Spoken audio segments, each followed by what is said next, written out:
Bismillahirrahmanirrahim. Assalamualaikum warahmatullahi wabarakatuh dan salam sejahtera. Bertemu kita sekali lagi dalam rancangan TL di Kedah. Pada hari ini, kita akan bersiaran secara langsung, di dalam YouTube SSTP JPN Negeri Kedah. Pada hari ini, saya cikgu anda, yang akan mengajar bagi subjek kimia. Saya Cikgu Hairul Nizam bin Omar dari SMK Jitra. Pada hari ini kita akan meneroka di bawah tema interaksi antara jirim, bidang pembelajaran, asid, base dan garam.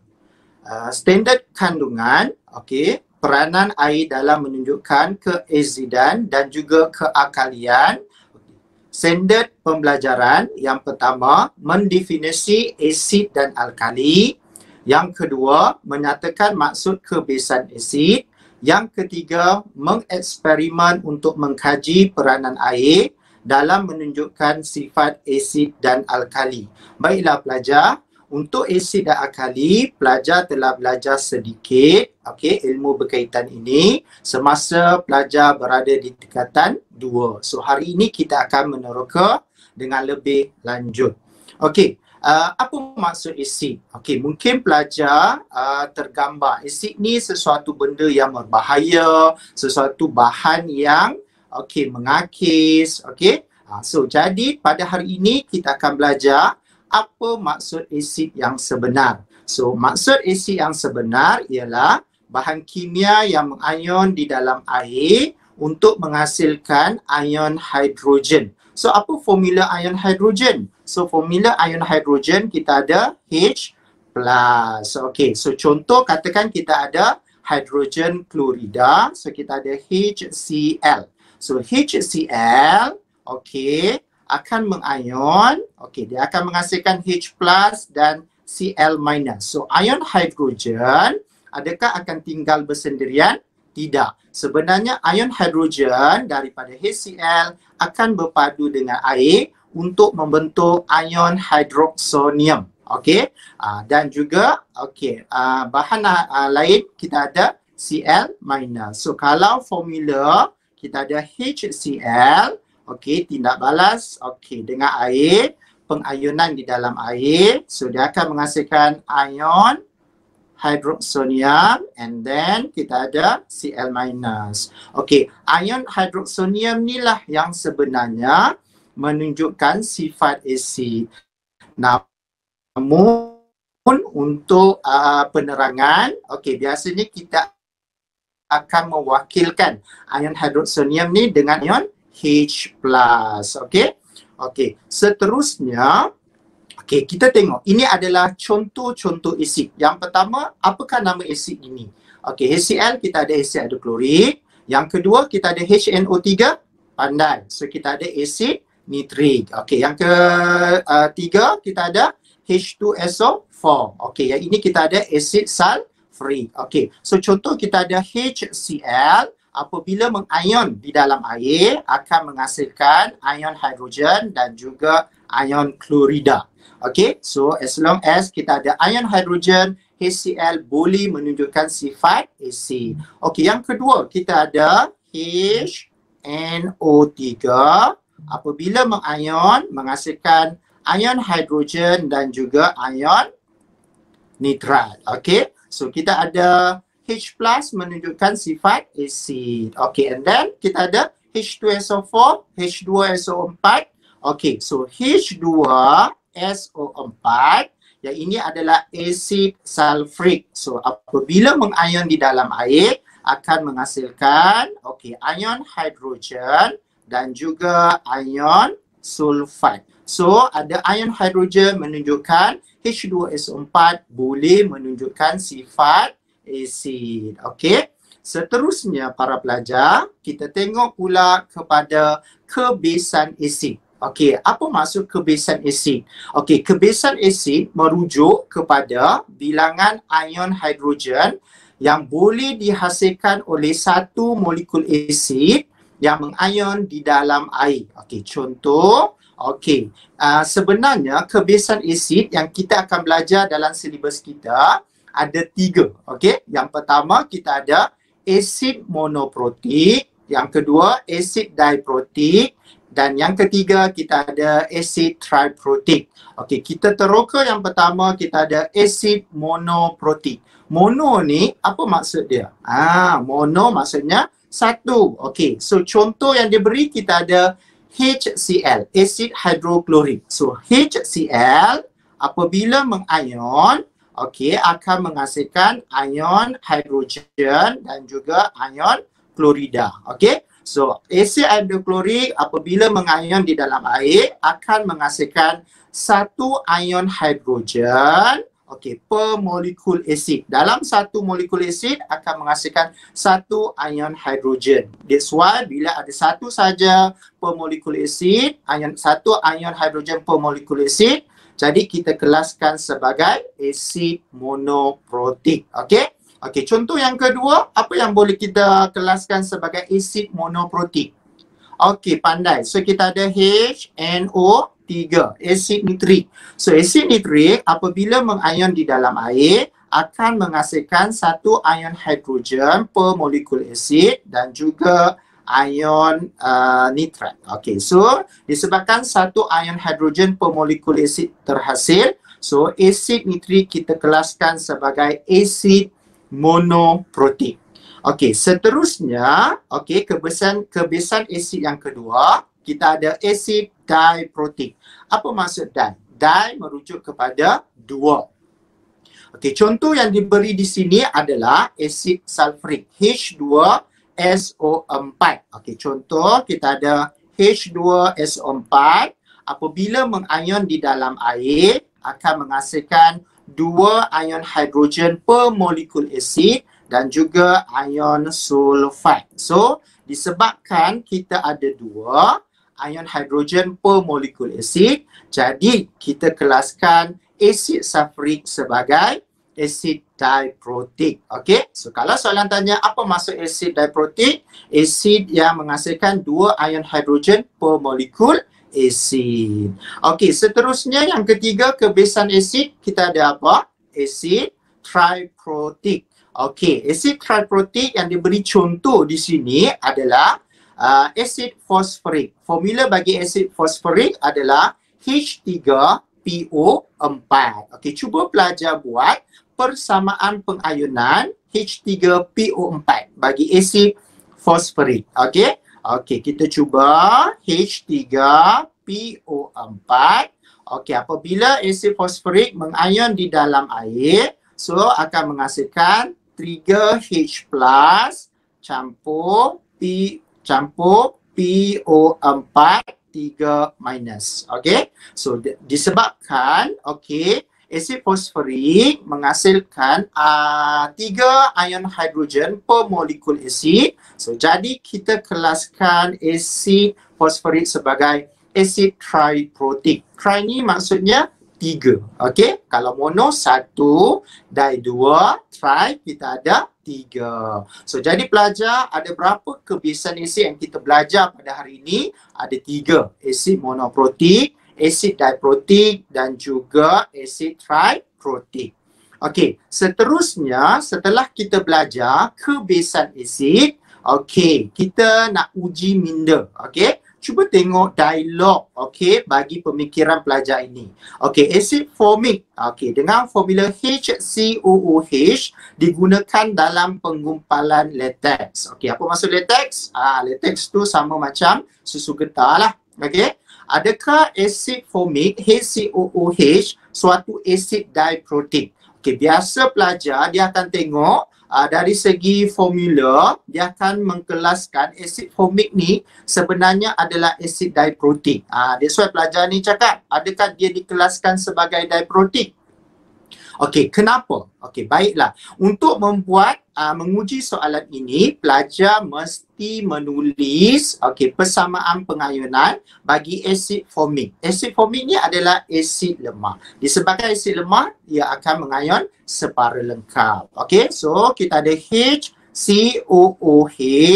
Okey, mengion separa lengkap. So akan menghasilkan, kita ada HCOO minus plus OH+. Okey. So disebabkan kita ada satu ion hidrogen per molekul asid yang terhasil. Okey, so jadi kita kelaskan sebenarnya asid forming sebagai asid mono protein. Okey, sebab menghasilkan satu ion hidrogen per molekul asid. Okey, boleh? So jadi pelajar jangan ingat bila ada 2H dia adalah diprotik. Kena mahir dalam menulis persamaan pengayunan. Okey, seterusnya kita akan belajar tentang base. Tadi mula-mula kita belajar tentang asid.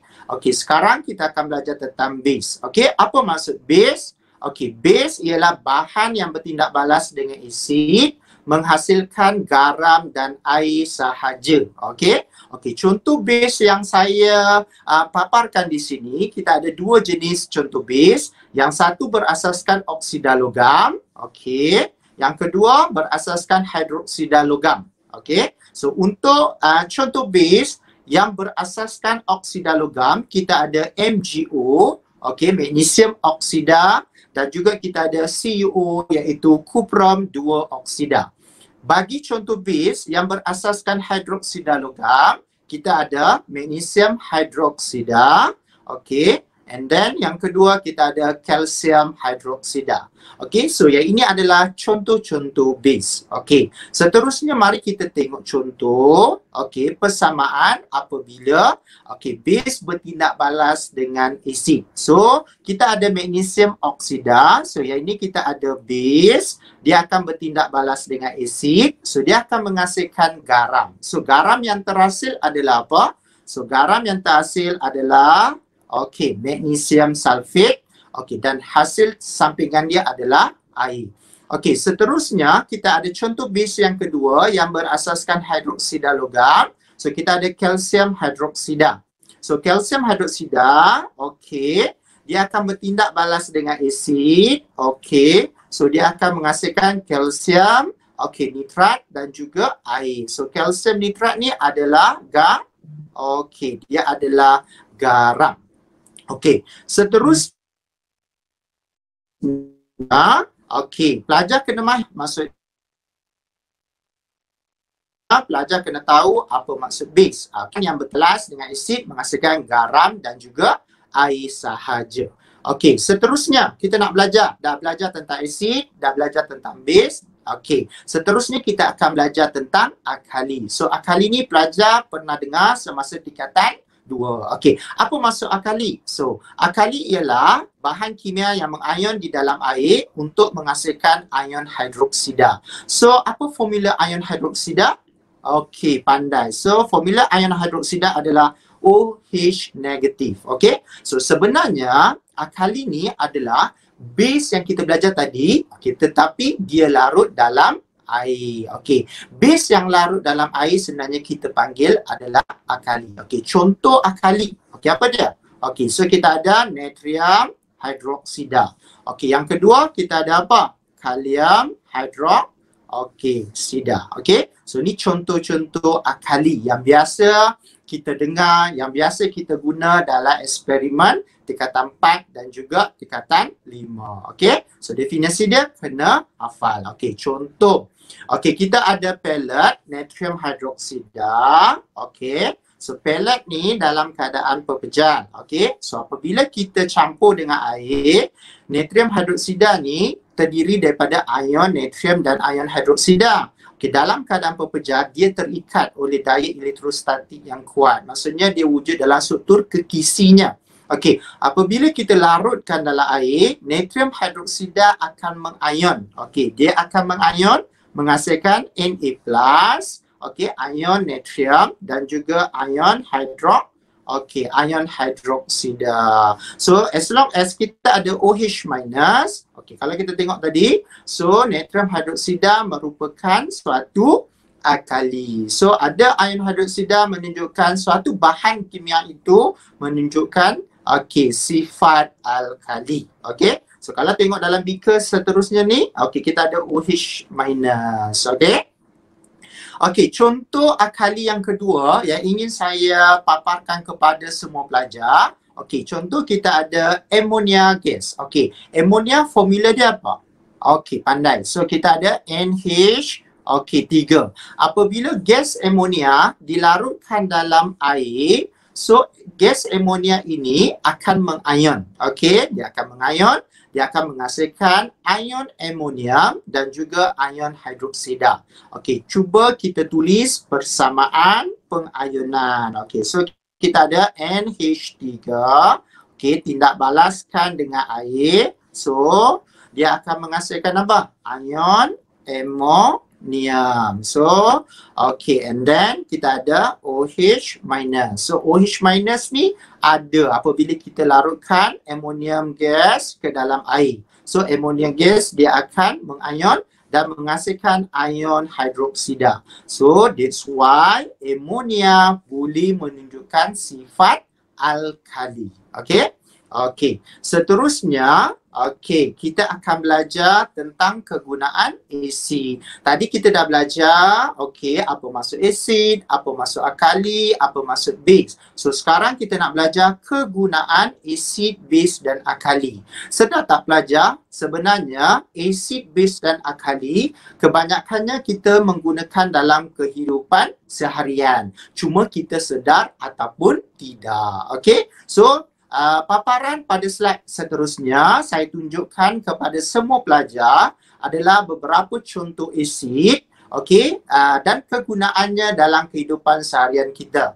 Yang pertama kita ada asid sulfurik. Okey, biasa asid sulfurik ni kita guna untuk digunakan dalam pembuatan cat, okey, and then kita guna dalam pembuatan deterjen, and then kita guna juga dalam elektrolit dalam akumulator asid plumbum. Elektrolit dalam akumulator asid plumbum ni adalah apa? Kita guna elektrolit dalam bateri kereta.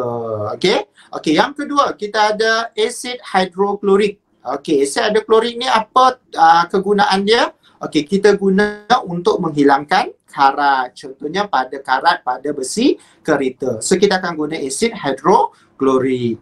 Okey, seterusnya kita ada asid etanoik. Yang ini bahasa rumah lah, bahasa harian kita panggil dia adalah cuka. Okey. So asid etanoik digunakan untuk membuat cuka bagi menjerukkan cili. Okey, suka makan cili jeruk kan?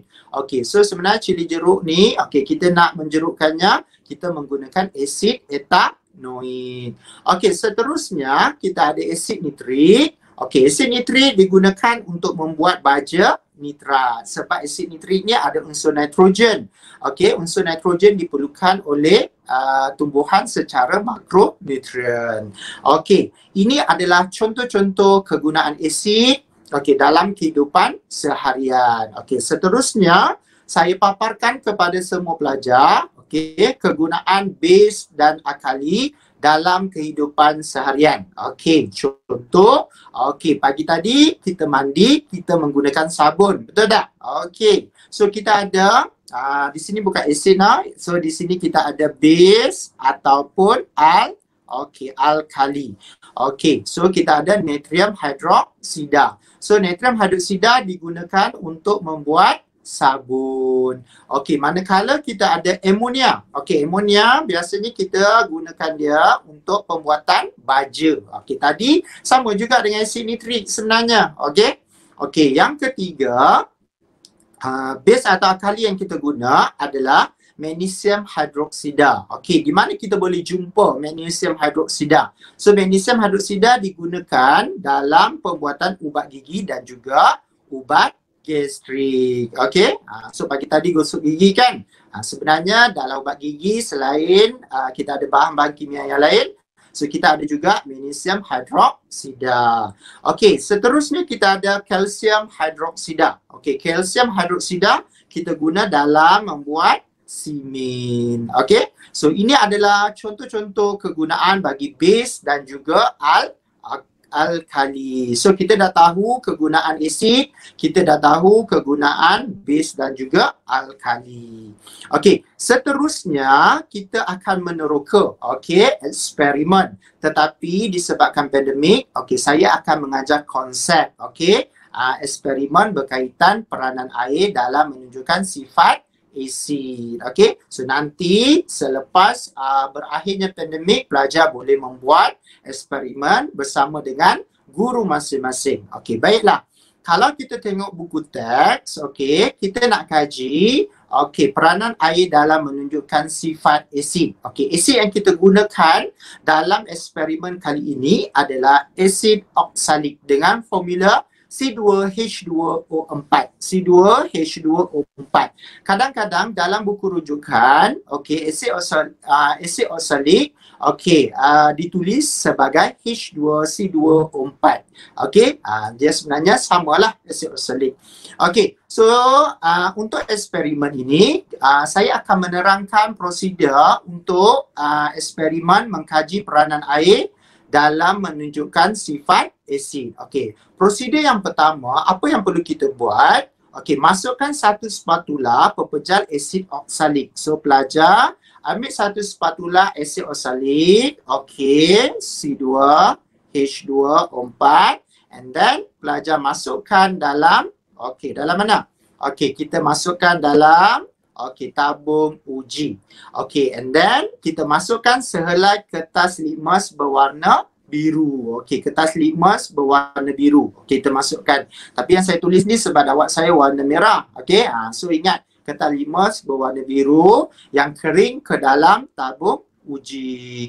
And then langkah ketiga, kita perhatikan sebarang perubahan warna pada kertas litmus. Kita tengok bila kita masukkan, kita akan tengok kertas litmus tersebut adakah berubah ataupun tidak. Kemudian pada tabung uji yang sama, pelajar perlu masukkan 2 cm padu air suling dan goncangkan tabung uji tersebut. And then perhatikan pada kertas litmus biru tadi. So pelajar seterusnya dikehendaki mencatatkan pemerhatian. So kita nak tengok adakah air berperanan dalam menunjukkan sifat asid. So eksperimen ni nanti pelajar akan buat. Cuma saya akan terangkan secara konsep. Baiklah. Ini eksperimen yang pertama di mana kita kaji peranan air dalam menunjukkan sifat asid. Kalau kita lihat tadi, yang pertama kita masukkan satu spatula asid oksalik. Kita tampak air. Then kita masukkan kertas litmus biru. Cuba pelajar tengok kertas litmus biru ini. Adakah dia berubah? Ya, dia tidak berubah. Bila tidak berubah, adakah menunjukkan sifat asid? Pandai. Tidak menunjukkan sifat asid. Kenapa? Asid oksalik dalam keadaan pepejal, tanpa kehadiran air, tidak boleh menunjukkan sifat asid. Cuba kita tengok dalam bulatan pada paparan yang saya sediakan. Ada tak ion hidrogen yang terhasil? Tiada. Betul tak? Jadi asid oksalik dalam keadaan pepejal sebenarnya wujud sebagai molekul. So apabila wujud sebagai molekul, tiada ion hidrogen. Apabila tiada ion hidrogen, asid oksalik dalam keadaan pepejal tidak boleh menunjukkan sifat-sifat asid. So jadi macam mana kita nak tunjukkan asid oksalik ni boleh menunjukkan sifat asid. Kita campurkan dengan air. Apabila kita campurkan dengan air, cuba pelajar lihat pada paparan dalam tabung uji. So kita masukkan kertas litmus biru tadi.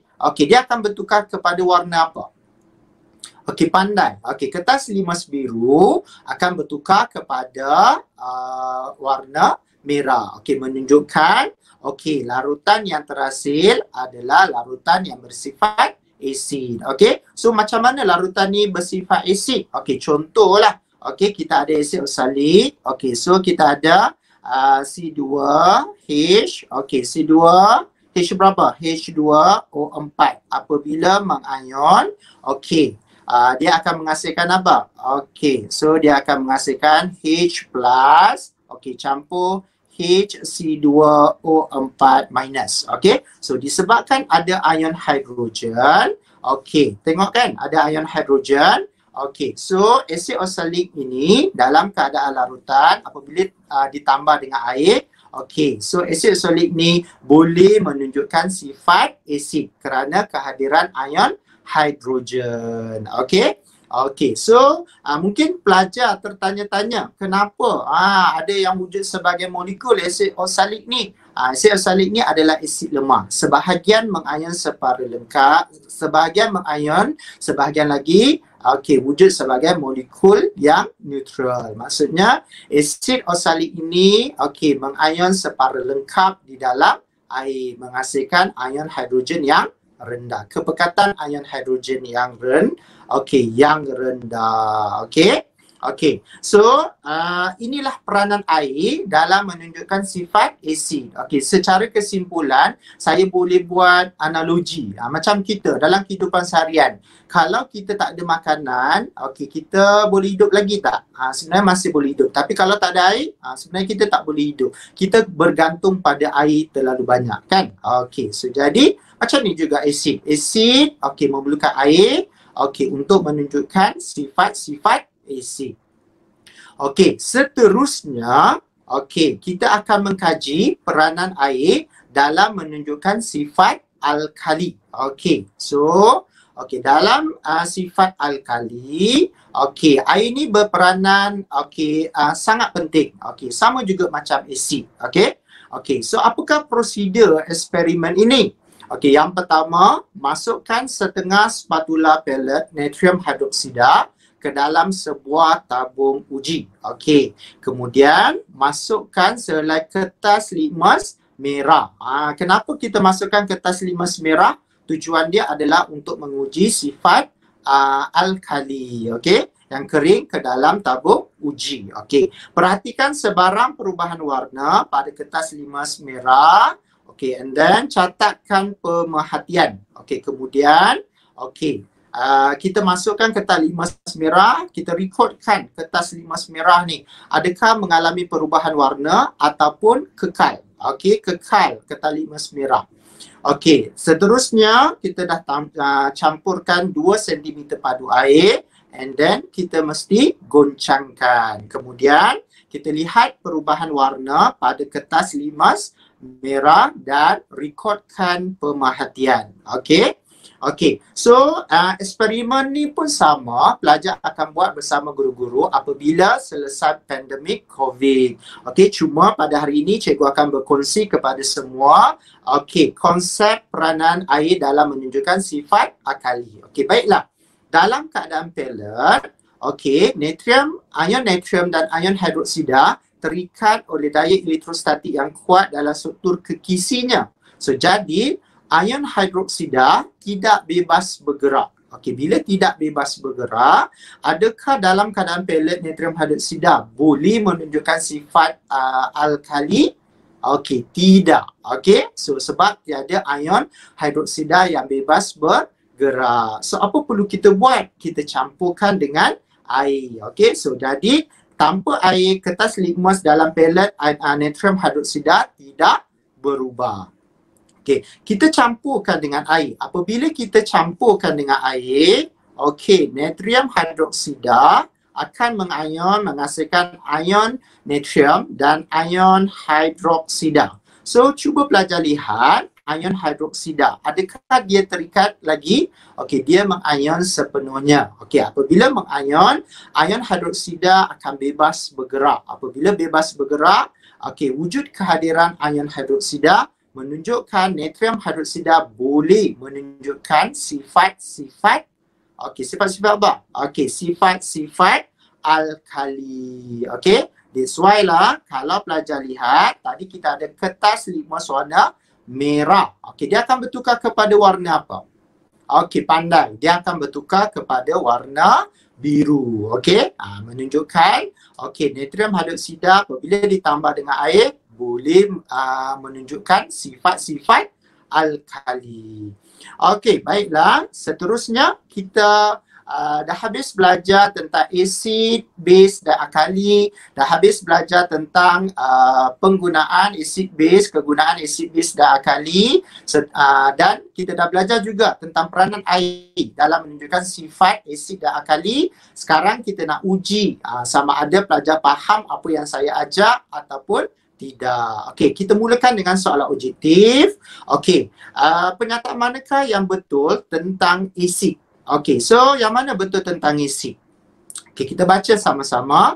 Okey, larutan asid boleh mengkonduksi arus elektrik. Okey, yang kedua, okey, asid kuat mengion separa di dalam air. C, asid lemah menghasilkan kepekatan ion hidrogen yang tinggi.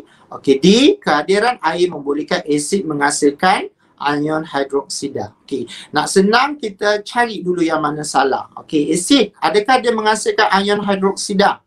Tak, dia akan menghasilkan ion apa? Okey, dia akan menghasilkan ion hidrogen. Okey, so untuk asid lemah, okey, asid lemah dia akan menghasilkan kepekatan ion hidrogen yang tinggi. Bila lemah, okey, kepekatan dia mesti tinggi ke rendah.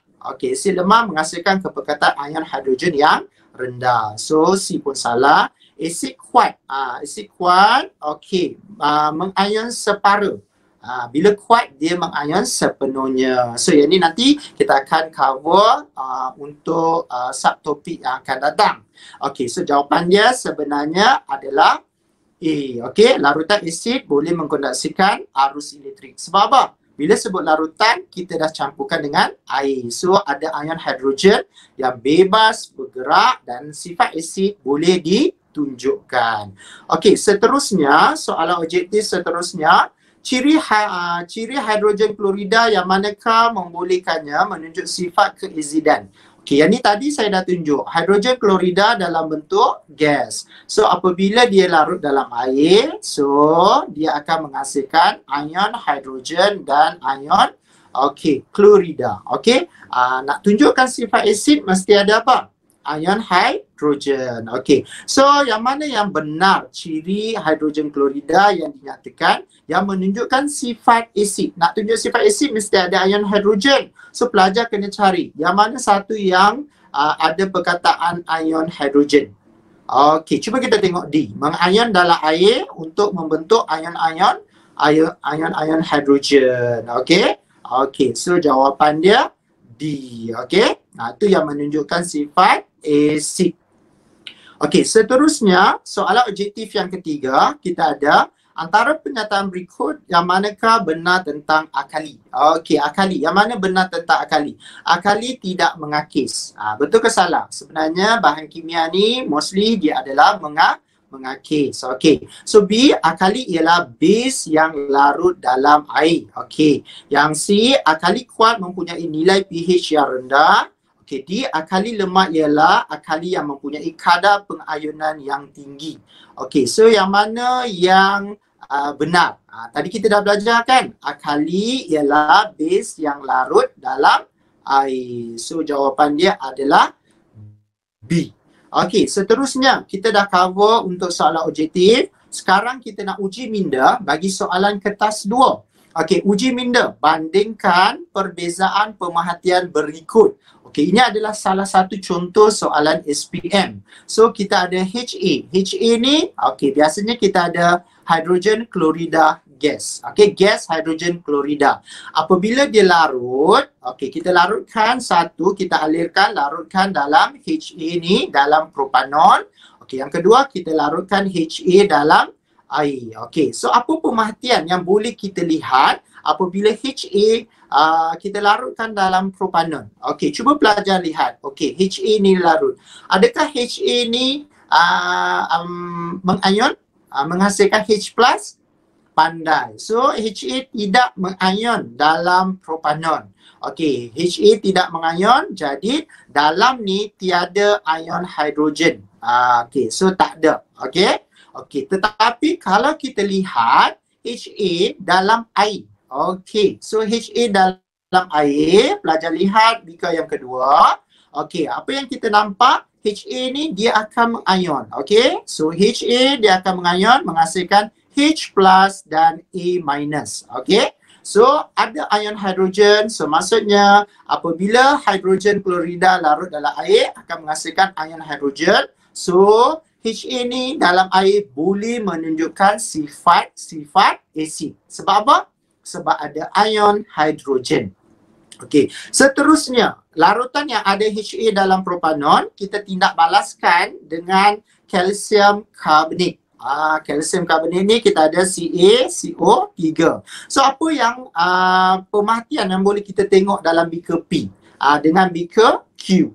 Okey, beaker P tiada pandan, tiada gelembung-gelembung gas berwarna terhasil. Tetapi beaker Q, okey, terdapat gelembung-gelembung gas terhasil. Okey, bila nampak karbonat, bermaksud gas yang terhasil adalah gas karbon dioksida.